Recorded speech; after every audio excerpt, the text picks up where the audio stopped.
Welcome to Compassion's Compass, Module 4, Gratitude. Of the three sets of contemplative skills in Compass, gratitude is part of the core compassion skills. Gratitude is the fourth of the 11 Compass modules. Gratitude is the second in the core compassion skills. The first was equanimity, which helps reduce bias and open the field of those towards whom we develop compassion. Gratitude can help us if we're feeling emotionally depleted or unvalued, uncared for. By thinking of people and things for which we feel gratitude, it helps replenish us, and it can give us a willingness to consider helping others. One type of emotional depletion is called secondary traumatic stress. It's also known as compassion fatigue. It comes from our natural emotional reactions when we hear about another's trauma or misfortune and the stress that arises in response to trying to help others. Symptoms are like those in post-traumatic stress disorder and can include things like hopelessness, self-doubt, insomnia, fatigue, anxiety, stress, difficulty concentrating. Possible risk factors for getting secondary traumatic stress include if you're very conscientious, or if you're a perfectionist, or if you don't have much social support, if you have a history of traumatization, or difficulty with your coping skills. No matter how good your coping strategies are, if you're in a high stress helping profession, it can put you at risk for secondary traumatic stress. Studies have shown that up to 15.2% of social workers have it, 16.3% of oncology staff, 19% of substance abuse counselors, 32.8% of emergency room nurses, 34% of child protective service workers, 39% of juvenile justice education workers. So you can see that the more stressful the environment and the more difficult the population you're serving is, the more you're at risk. So you have to be careful and take care of yourself. Self-care is an important preventative step, especially when you're taking care of others or in a helping profession.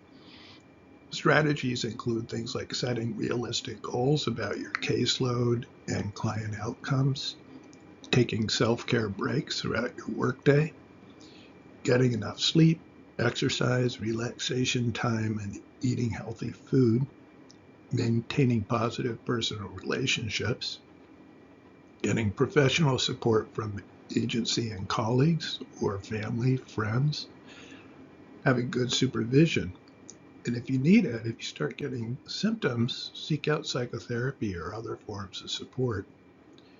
Also, it's really important every day to have quiet time for mindfulness meditation, spiritual reflection, and of course, exercises for building and rebooting your compassion.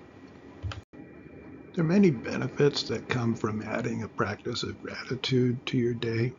A practice of gratitude fosters compassion satisfaction, which is a protective factor against compassion fatigue. Gratitude helps us find meaning and coherence in life.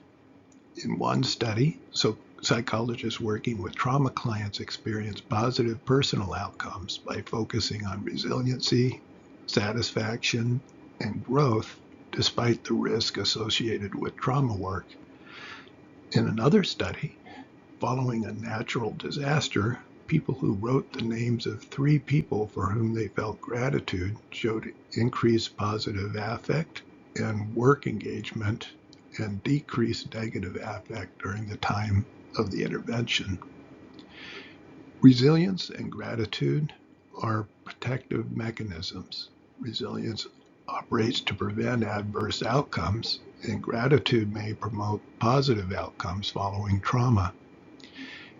In one study, brief online training appealed to diverse health professionals and improved their gratitude, well-being, self-compassion, and confidence in providing compassionate care. So these are just a few studies.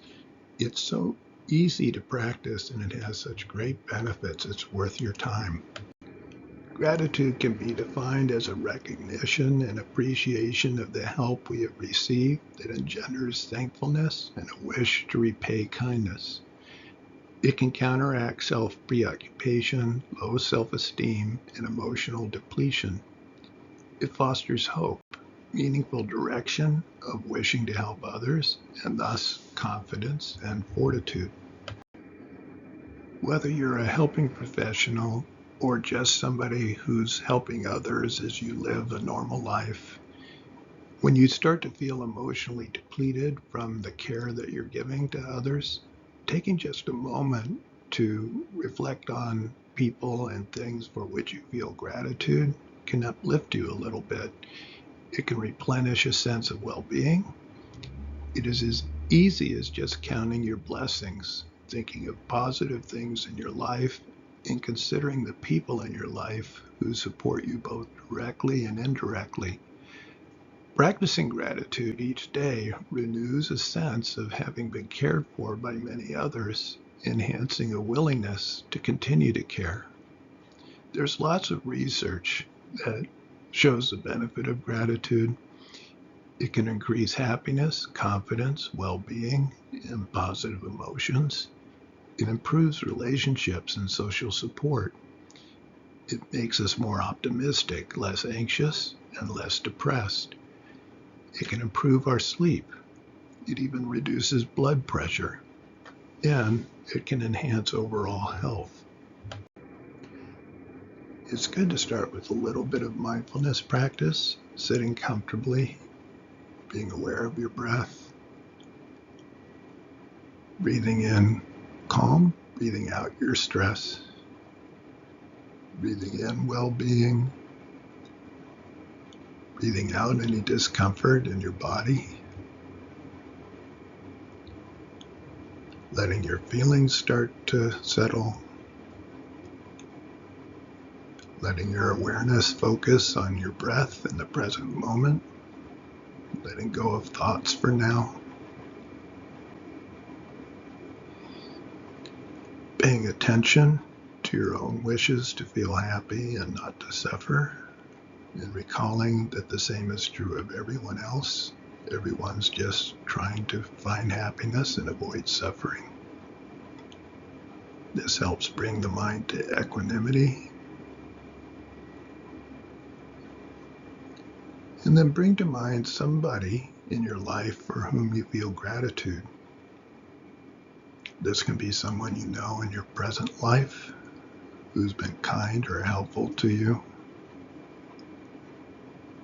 It can also be people from your past, friends, allies, people who nurtured you, who raised you, who protected you over the years, who fed you, who educated you, people who've taken care of your health care.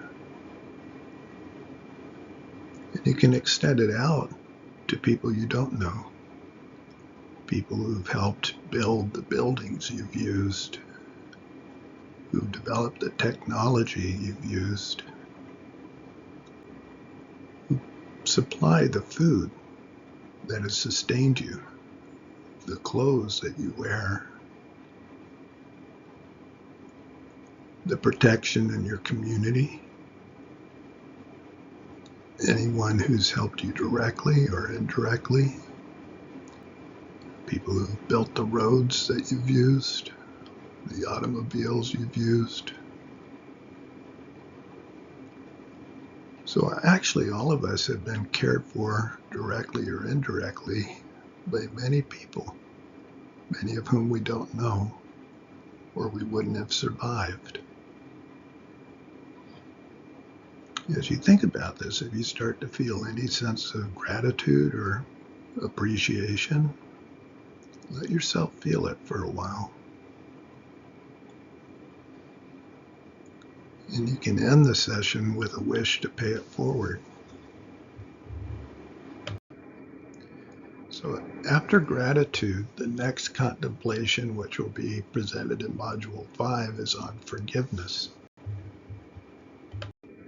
If you'd like to learn more about the Compass approach to developing compassionate insight, I encourage you to read the book, Compassion's Compass, Strategies for Developing Insight, Kindness, and Empathy. And you can also sign up for a free mini course at compassmethods.com.